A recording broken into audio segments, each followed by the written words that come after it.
What is the difference between content strategy and content plan? Now, to give you a simplified explanation, ang content strategy is about what you are going to do, while content plan is how you're going to do it and when are you going to do it. Now, let me give you an example. Gagawan ko ng sariling content plan at content strategy ang sarili ko as a career coach for aspiring social media managers. Ilan lang ito sa core components ng content strategy. Now, to get the complete list, please check on the comment section.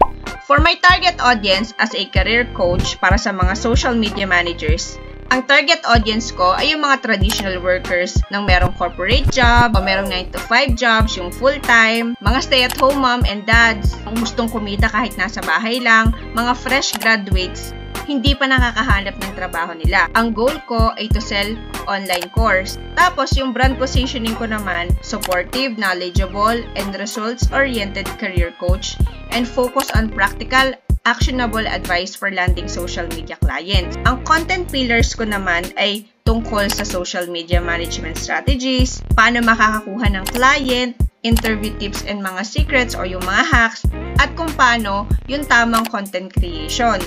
Ang distribution channels ko naman ay YouTube, Instagram, TikTok, and Facebook. At para naman sa content plan bilang isang career coach for aspiring social media managers, dito naman makikita kung kailan i-upload at anong type ng content ang gagawin. Say for example, sa week 1, sa Wednesday, magpo-post sa Instagram ng isang reel tungkol sa day in the life of a social media manager. As you can see, the content strategy is the foundation of overall marketing and business goals, while yung content plan naman ay yung blueprint.